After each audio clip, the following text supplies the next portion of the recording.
What's up everybody, TIMVIX here and welcome to my YouTube channel. So a couple of weeks back my buddy Mayank texted me and asked, hey, can I come and film your 9-meter square studio? It looks interesting. And I was like, yeah, okay, sure, why not? And we ended up filming a video together and that video is doing pretty well. So I thought, why don't I do a reaction video? Share some behind the scenes stories, elaborate a bit about my life in this apartment and probably respond to a few of the common questions. Let's get started. Okay, I'm lucky in this aspect because I have got... Oh, you have an elevator. Yeah, Okay, I have an elevator. let's have a look at the elevator. It's very compact. Everything's going to be very tiny. Man, how do I... Typically Parisian, you know. Okay, so I think I should start with this. Not all apartments in Paris, especially the old ones, have an elevator.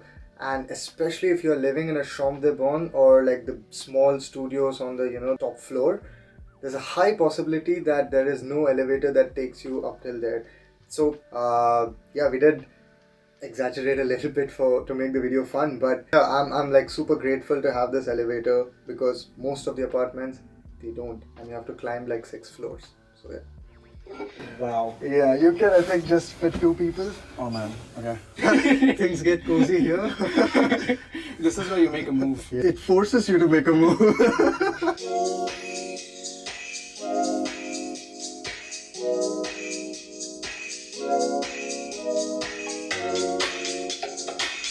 That's a really nice edit, Mayan. Really nice. Good job. Hello. Come on in. I'm gonna explain the different parts and sections of my studio. Okay, next up, as we walk a little bit forward, we see the television on the left, which is utterly useless. I've never used it. I think I switched it on maybe twice in a span of 1.5 years almost. Then to the down we have... Okay, here's an interesting story. So I happened to get a PlayStation 4 for a couple of months. I was super excited because the console that I had before that was PlayStation 2 back when I was a kid. And after that I never got a console. So super excited to have this. And I got it here. And then I realized that the TV is located up there, And it's like super inconvenient for me to even place the PlayStation in the first place and play the game keeping your head up like this. It was super uncomfortable. So I actually contacted the owner and I asked him if I could bring the TV down and probably put it on a stand, and he was like, no, you can't do that.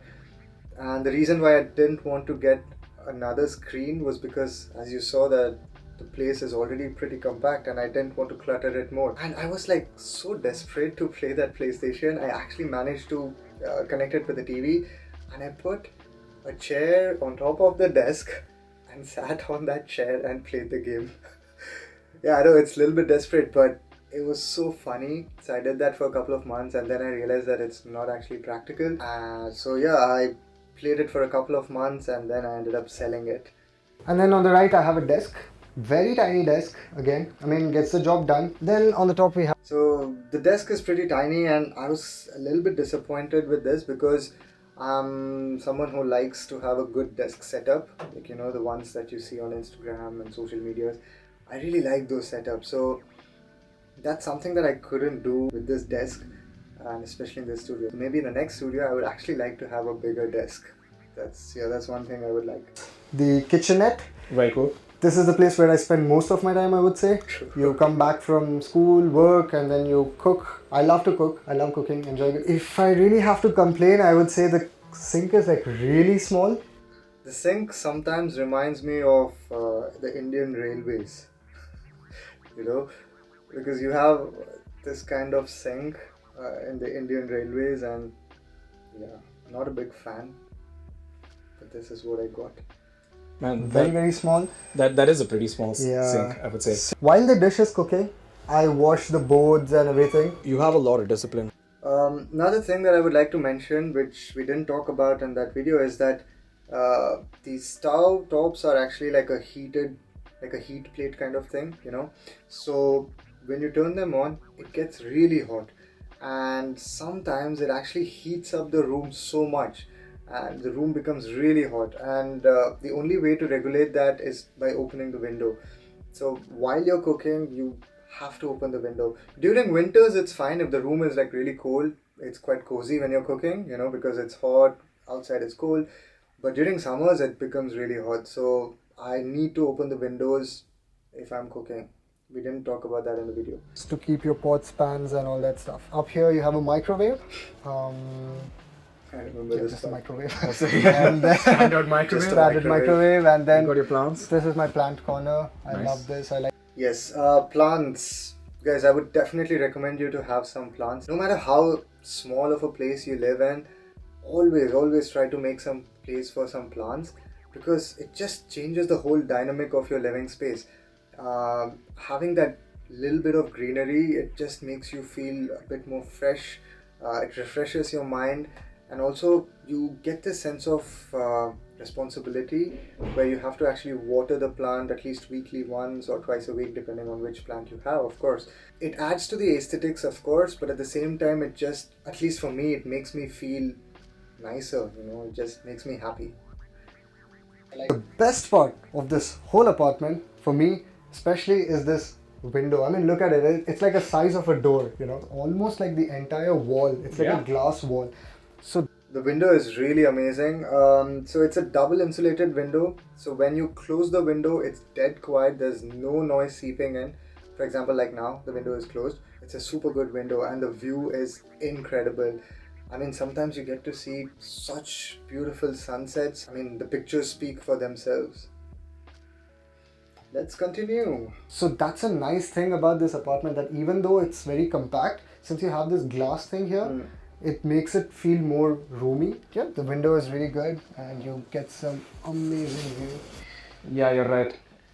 It's so beautiful during the nights, especially when the tower is glittering. It's amazing view. It's amazing. I just want to edit videos and chill. I just sit here, edit my videos, and then you have this amazing view outside. So Man, that's amazing. it's beautiful. In Paris, I noticed that when people want to, like, you know, dispose I'll just switch on this light again. when people want to dispose their stuff off, they just don't throw it away in the garbage, but rather they try to keep it outside their apartment, like outside the building, and they put a small note saying that, yeah, it's available, you can take it for free, so you know. nice. Yeah. So actually, right after this video, I did end up finding a couple of books, and I also found this chair.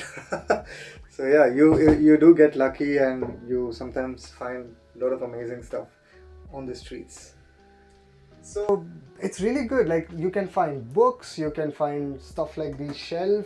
You can sometimes find screens also, like monitors. I've seen monitors, I've seen printers. Okay, very cool.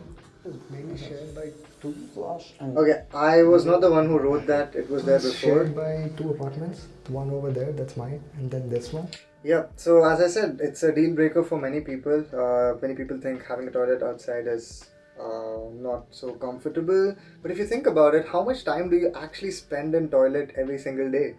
It's not like you're spending hours together in the toilet unless you're doing something fishy, but you barely spend like 10 minutes of your day in the toilet. So I don't understand why it should be a big deal. Yes, you could be concerned about the cleanliness factor and maintenance factor, but since both of those things are being taken care here, it's not really an issue.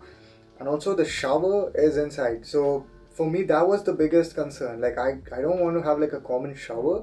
I want to have my private shower, but a toilet that's just outside your studio and that's being shared just by one apartment, I think it's reasonable. What's the rent that you pay for this place? Okay, so I pay 750 euros for this place, and it's 9 meters square to be exactly precise. Okay, so I should be honest here, I do receive CAF for this place. So I receive a CAF of 200 euros, which means I'm actually paying 550 for this studio. It's not 750, but for the first few months, I did not receive CAF, and for those few months, I was actually paying 750 euros. And 550 for a 9 meter square place in the middle of Paris in such a beautiful location, I think it's reasonable. You can't have everything in life, guys, you know. You do need to sacrifice a little bit of something to get a little bit of something. The electricity is included in the 750. Nice. And the Wi-Fi is also included in the 750. All that is included, plus the location. Again, I'm emphasizing on the location because it's incredible. You have all the main metro stops right around my neighborhood. Every metro stop is like literally 5-minute walk from my place. So connectivity wise, I think the maximum that I need to travel, even to go to the farthest place inside Paris, is around 35 to 40 minutes, not more than that. So I think it's a very good deal considering the location, price, and everything, all the factors. The thing that I find about this place is that even though it's small, like it's very personal. You know, like you've basically like personalized it for you. Yeah, true. Right? And it's quite interesting actually. Even though it's a small space, at the end of the day, I love coming back to my studio and, you know, having my own personalized space, not having to share it with anyone, not having to think, you know, my roommate has not cleaned the place, or he has not washed his dishes, or whatever. It's just my space, you know, and doesn't matter if it's 9 meters square or 90 meters square. It's my space, and that's the value, you know, that's the selling point for me. And I think that's what makes it feel like home. So I think even if a place is small, it can still feel like home, you know, as long as you're like intentional about how you use it and you've personalized it to make yourself happy. Yeah, very well. Thanks a lot, man. Thank you for coming and checking out my apartment. Absolutely. All right. Well, I'm gonna leave. Take care. Bye-bye. All right. Wait, where's the door? Oh, okay. Dude, Mayank, you left me hanging there, man. Like, you left me hanging.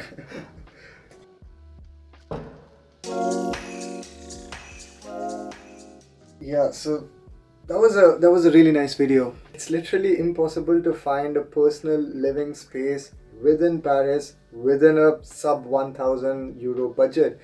It's super hard. So when I saw the space and when I saw the view and when I saw the location, I was sold, you know. I was like, okay, this is it. I'm gonna take it, and rest everything I'm gonna figure it out later. So I just moved in. The second thing is that shared apartments are definitely a cheaper and safer option if you know who you are sharing it with. But otherwise, it's a big gamble. You either end up having the best experience of your life, make amazing friends, or it's simply horrible. Staying in the outskirts of Paris for a cheaper price is possible, but again, you should be willing to travel in RER every single time you want to visit Paris. And also sometimes these RERs, they just get cancelled for no good reason. So having a place to stay inside Paris always gives me this confidence. So no matter where I am, I'm pretty confident that worst case scenario, I can actually walk back to my place, you know. So that gives me this sense of security, which I cannot have if I'm staying somewhere in the outskirts. So I saw so many comments on that video which talked about why this guy is paying so much and living inside Paris, why is he not staying outside,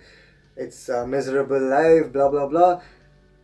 It's kind of funny because every person has their own preference, every person has their own priorities.